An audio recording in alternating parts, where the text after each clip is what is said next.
Flashing Bro 25. Anything goes with the Flashing Bro 25.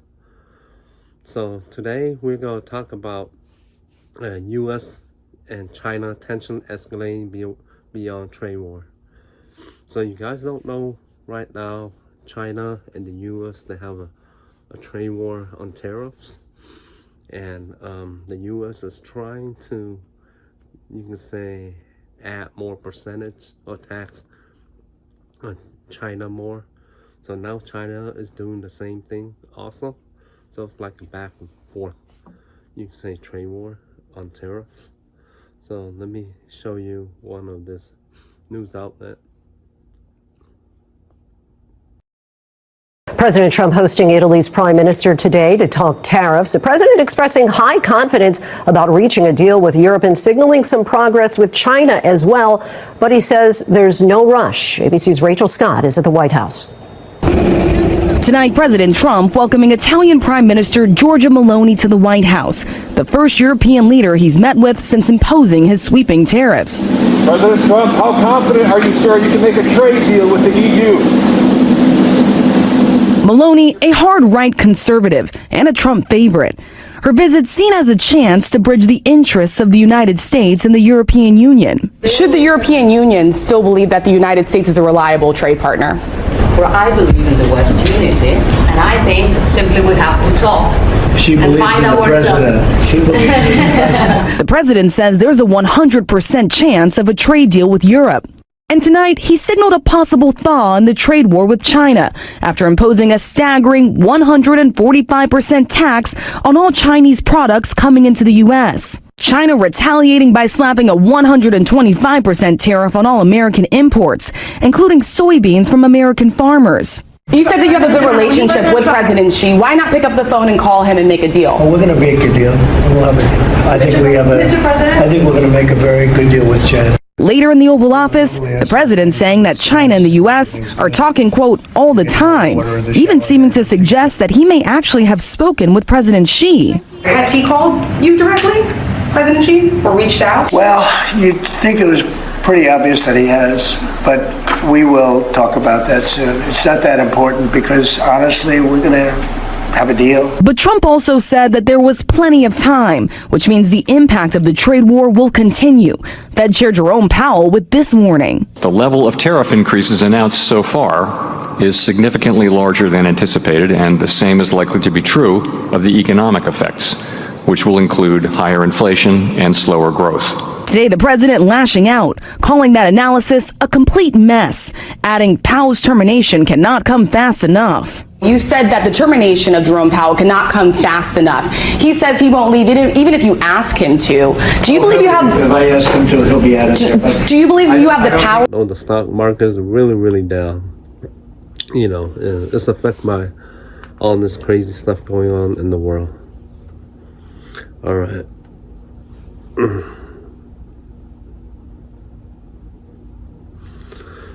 And not just the tariff. Now, China is warning its trade partners. And not just the tariff, it will lead to many other stuff too. So let's see another outlet here. Not to cave under pressure in tariff negotiations with the U.S. China's Commerce Ministry saying if any countries agree to deals that would hurt Beijing's interests, they will, quote, resolutely take countermeasures in a reciprocal manner. Joining us now with more, Scott Kennedy, the senior advisor and trustee chair in Chinese business and economics at the Center for Strategic and International Studies. Scott, great to have you here this morning. The president awaiting a phone call from Xi Jinping. I'm curious, how likely is it, in your view, that we see blinks from China before the U.S.? I think the chances of that are pretty low. So right now, you guys don't know, the U.S. is waiting for China to give the U.S. a call back, see if they're ready to negotiate. Somehow China is, you know, I guess they're taking their time to do their own strategy ways to combat it in the U.S.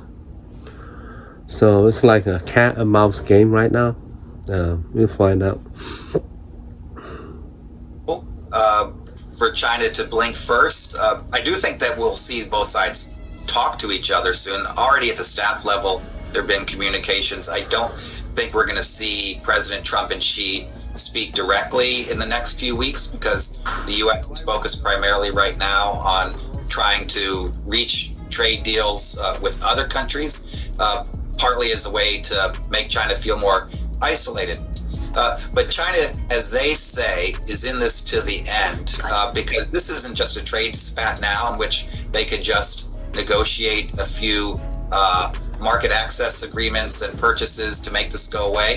This really gets to the heart of the Communist Party's hold on power. Xi Jinping has to look like he's defending Chinese interests, and they have a bunch of staying power. China's got a lot of fiscal space. They've got better tech than they had before. They do have strong relations with a lot of other countries, and so I expect them to stick with this for quite some time. So then where do you see this heading? Obviously, you mentioned that you expect China to stick with this for a long time. There have been sort of sectoral negotiations, at least from the White House, talking about a reprieve for some of the automakers, maybe for some of the individual tech companies as well. How do you see that playing out? Yeah, there are a variety of areas where this could escalate into finance. For example, if the U.S. decides to kick those 286 Chinese companies that are listed on American securities markets off them, pull the licenses of Chinese banks, the Chinese could do the same with American financial institutions in China. You could see a variety of different ways that this could escalate. But I think over time, the two economies are going to feel the pain, particularly in the United States, because of our very large financial markets. The U.S. already backed off the Liberation Day tariffs against others. They've made exceptions to IT products from China. So I expect at some point the U.S. is definitely going to want to settle with China, and the Chinese are going to want a deal as well. Is that going to be a deal that really solves the real challenges we have from Chinese state intervention in their economy? Yeah. No. But will we get to a more stable place than we are right now? I think at some point we will. And Scott, my guest host Ann Berry's got a question for you, Ann. Scott, where do you think, even when the tariff noise dies down, from a regulatory perspective, where do you think some of this sticks, whether it's a limit on the number of chips that can be exported to China, whether it's things like TikTok and where that lands? What do you think are going to be the longer term consequences here? Well, I think the economic security restrictions that the U.S. has been imposing on China over the last 7 to 8 years, that train has left the station, and those are going to continue to be escalated. The Biden administration called that small yard high fence and focused primarily on advanced semiconductors and semiconductor equipment. The Trump administration has continued to expand those restrictions also into less advanced chips, legacy chips that don't need that are used quite broadly, but aren't is used in military applications as much. But we're going to see that in the automobile sector, restrictions for data security and others. So I think the tech restrictions are going to continue to expand regardless of where this trade spat turns out. But how much power does China have to really ding the U.S. large cap tech names? China is a monster market for many American companies, and they can impose a lot of pain if they choose to. I don't think they want to. They want those companies' investments and partnerships in China and in third markets. But if they decided to, they could make life much more difficult for Tesla in China, for Apple, for some other countries seeking Meanwhile, China is warning countries seeking exemptions from President Trump's tariffs not to strike deals at Beijing's expense. Taxes on Chinese imports right now as high as 145%, and that trade war means a Chinese airline has now returned a 737 MAX 8 to Boeing Field near Seattle, with Reuters reporting a second jet from China is also on the way. Reuters saying the first touchdown on Saturday. Meanwhile, Boeing data shows it has 130 unfilled orders for China-based airlines right now, and experts are concerned what the trade war could mean for both the aviation giant and its competition. The longer the so-called trade war continues, the greater the effects are going to be. So for Boeing, what's going to happen, of course, is Airbus is going to leap even harder into the Chinese market. Well, Boeing declined to comment. We'll be right back. That person may be able to lower interest rates or do other things that try and boost the short-term prospects of the American economy and make the U.S. have more staying power. On the other hand, it might inject a lot more uncertainty in which markets would react negatively. And as we've seen, market reaction is central to how the Trump administration judges their own staying power in this. So I'm not sure that changing the Fed chair actually makes the U.S. position relative to China that much stronger. It might actually weaken it. Negotiating. We've also have a lot of cards in our favor because China is You have it there. Basically, the U.S. and China, they still continue on the tariff fight. So right now, hopefully, they can find a way to work together and resolve this problem.